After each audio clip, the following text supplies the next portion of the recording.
Hey, happy Monday, everyone. It's Meredith. I'm here with our message for the 29th of August, 2022. Yes, believe it or not, we have Morgan Greer on the table.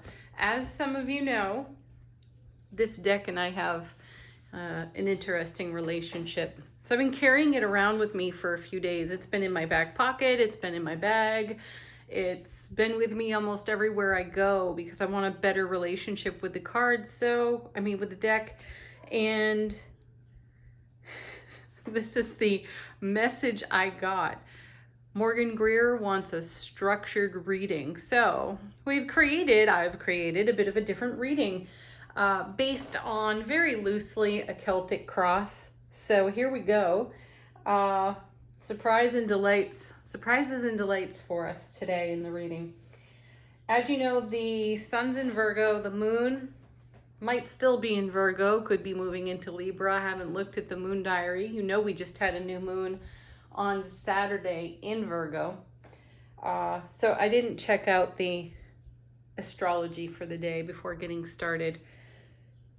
Anyway, center of the reading is the overall theme of the day.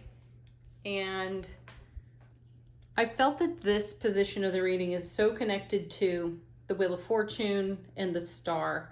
You know, what is the divine delivery system delivering and what are we doing with it or making of it? So we had 3 cards fall out of the shuffle. Oh, actually, update. So I think it was Friday's reading I was sharing with you, Thursday or Friday, the abundance of flowers. I was thinking as I was telling you about this bouquet of flowers that lasted over 2 weeks. And what I was doing was just saying, I love you, thank you, I'm so glad you're here, cheering up my home. And then I get a call from a friend who wants to stop by unexpectedly, spontaneously. Sure, no problem, come on by. And what does she do but bring me a new bouquet of flowers? So that's the still photo at the beginning of the reading. So this is what love does. It continues to manifest more of what you're so grateful for. I've gotten some text messages and some phone calls over this one from the flower reading the other day. So let's put that question out there again. What do you want to shine your love on? What do you want to make more of? So this first position of the reading is really what that's all about. What's in the energy atmosphere, Wheel of Fortune? What's it delivering? Star, what are we doing with it? What are we making of it? 3 cards, as I said. The first of which is the 9 of Wands. Great card. Love this card. And this card is spoken of in terms of endurance, and it has been showing up quite a bit. What I feel is it's not so much endurance. Yes, that's a necessity. It is a requirement when we are taking action on what we hold in heart space and bringing to this plane of existence to live with, enjoy, and celebrate.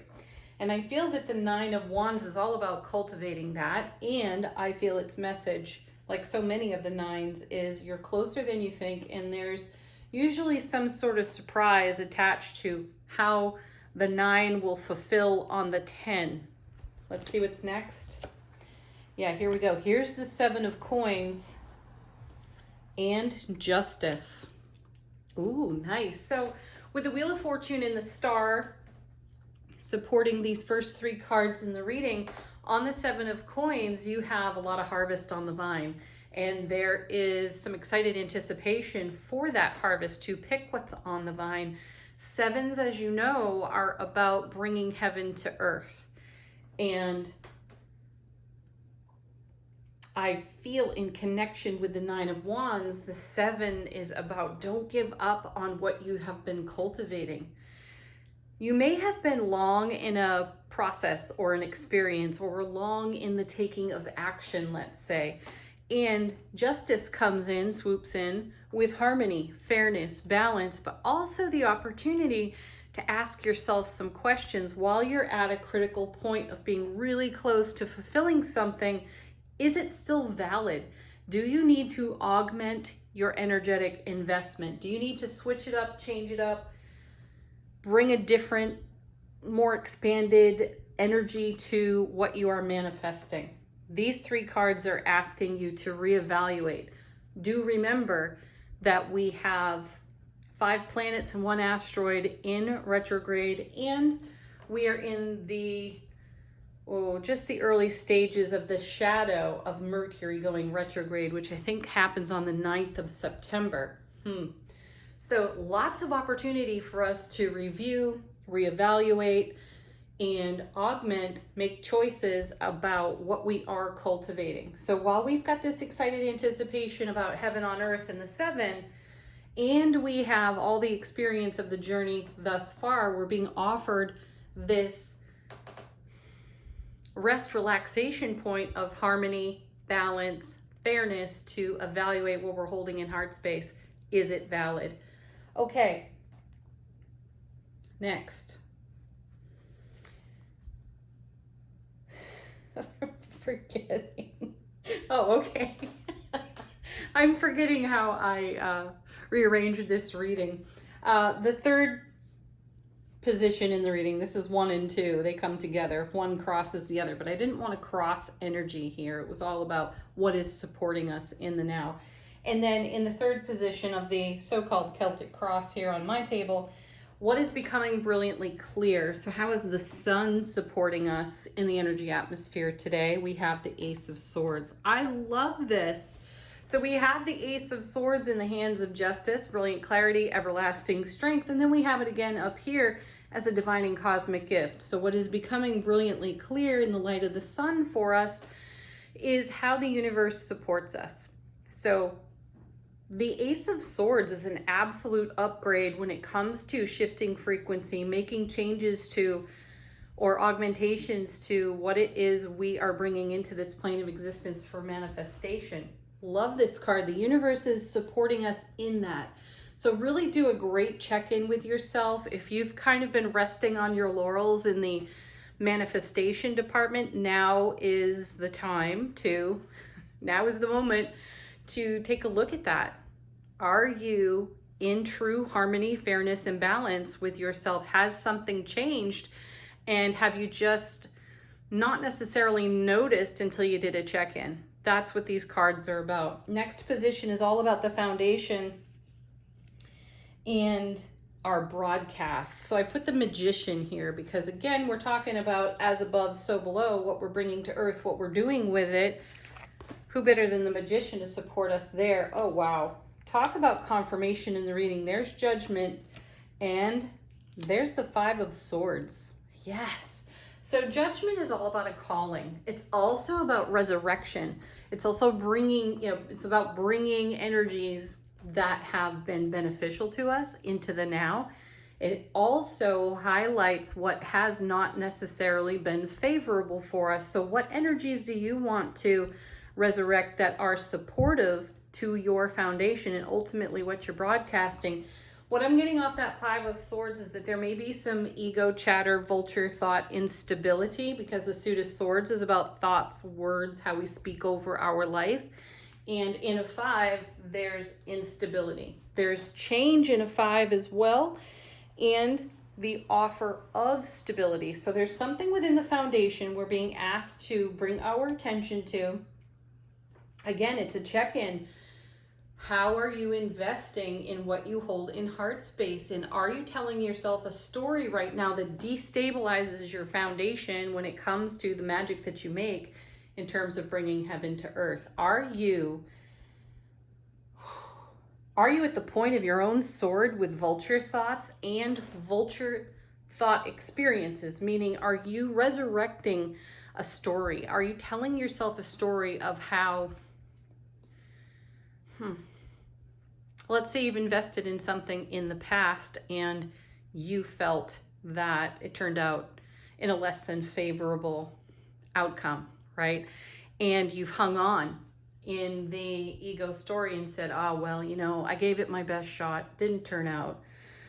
That sucks, and I'm probably never going to do that again. What could you potentially be destabilizing yourself with by putting a limit on, I may never do that again, right?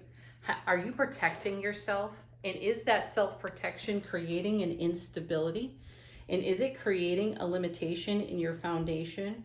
Has it become conditional, whatever your destabilization is? Have you created a conditional language around it? Such as, I'll be happy when. That means that we're charging the atmosphere with our conditions, and unless or until those conditions are met, we live without X, Y, or Z. Are you doing that? This is why these first 3 cards in the center of the reading are so super important, because if you're channeling that energy into something you've been holding in heart space and it's becoming brilliantly clear to you that the universe is in support of what you are creating, are you giving your best frequency to it? Great question. So next card is all about the unseen. I put the moon in this position. So what is surfacing that's not exactly obvious to us? So we might have the brilliant clarity of the sun over here, but what is not so brilliantly clear, or what is seen through a different perspective over here from the moon? And we have, the Ace of Cups. See, here's more confirmation of how the universe is bringing overflowing love, bliss, joy, happiness in terms of our emotional fulfillment.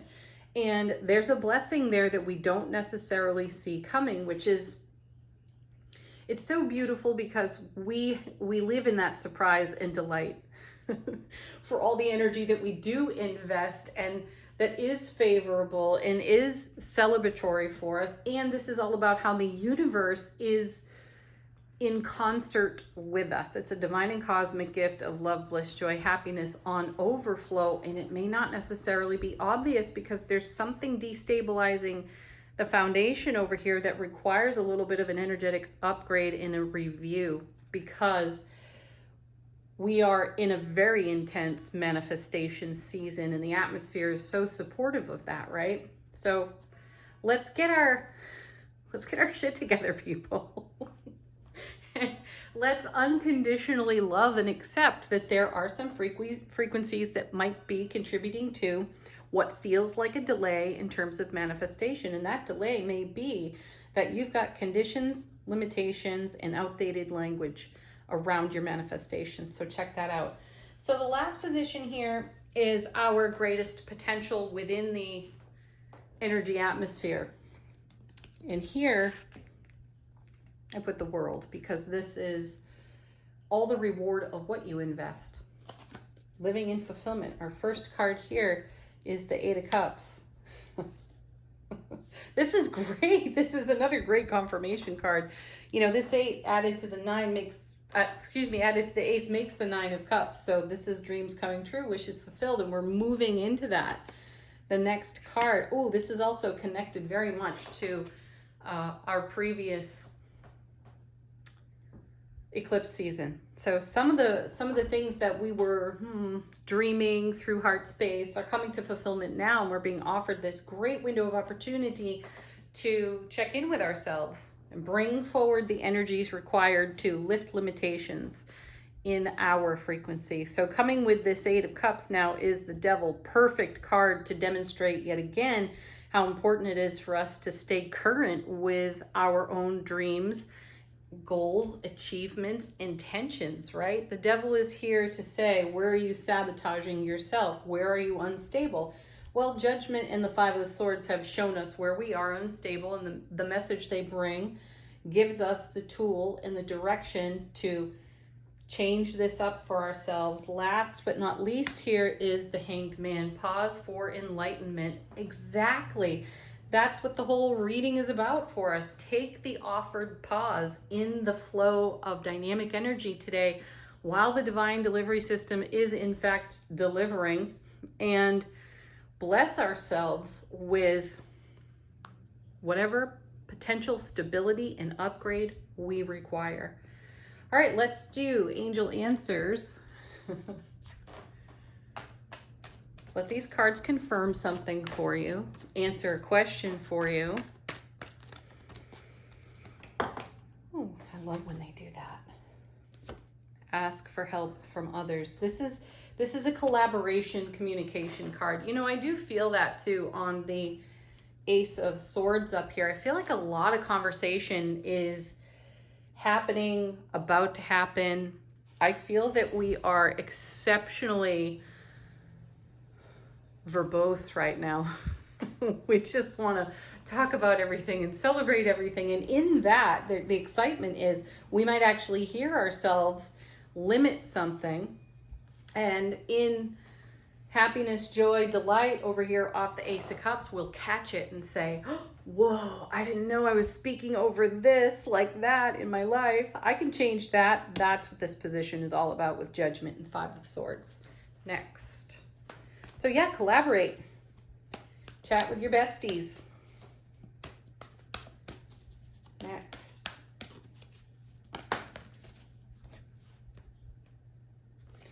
In the near future. So timing cards. Timing cards out of Angel Answers. This, it's not saying when. This card is so much more about this energy we've just spoken about in the tarot cards being here for a period of life experience. It's not just a one-day thing. This is not just the temperature of the energy atmosphere today. This card confirms for us that this energy is on offer to us for a bit. And we won't put limits on that either.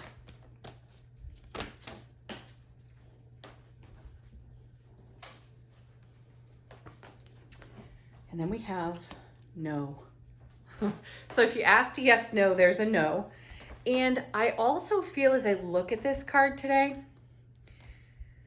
I hear trust. Trust yourself. Trust yourself to say no when you mean no. And understand that a no in the now can become a yes later. I feel that it connects to the foundation of the reading over here.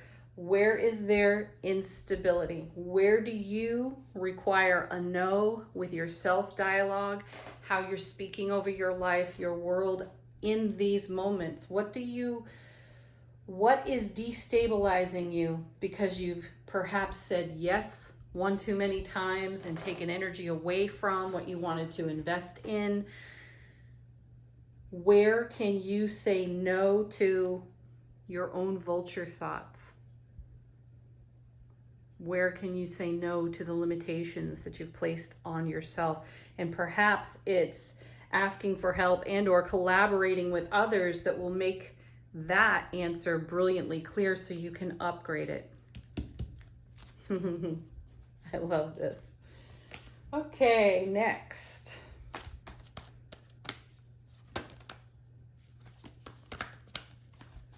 Yeah, heck yeah. Be assertive. Be assertive with yourself and be assertive with the energy atmosphere. It is here to work with us, to bless us, to delight us, to thrill us. Let's engage in this. So be assertive with your sphere of influence, what you are broadcasting, what you are putting out there. All right, from the Elemental Oracle, how's our soulful presence speaking with us today? What is it sharing with us? Ooh, yeah, fire, ignition. Yeah, we have ignition. We are underway. And that's very clear here at the center of the reading. We are well underway with divine momentum for what we're holding in heart space. So use the energy here to your highest and greatest potential. Follow your enlightenment. Let your enlightenment, allow your enlightenment to see where you might be sabotaging yourself as you journey onward toward the fulfillment of Ace of Cups, Nine of Cups. Clear the path for yourself with fire. I feel like one more. We have Moon. Darkness. Yeah, out of the unseen comes this fire, this ignition. Some of us may not even realize we've been ignited because we could be looking into a shadow, and that could be the destabilization over here that we're finding on Judgment and the Five of Swords. I'm gonna go with one more card. Just feels right. Oh, there's one flipped over here in the deck.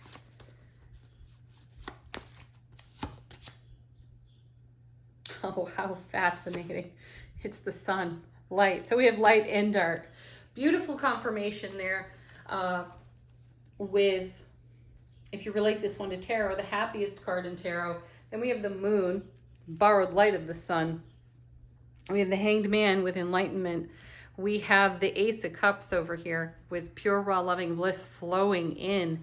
How are you going to allow your deepest intuition and your greatest happiness to come together, to merge and become the ignition, the fire required to live your dream, your vision on your foundation? How are you going to do that? Thanks for tuning in, everyone. Have a beautiful Monday. Peace. Namaste.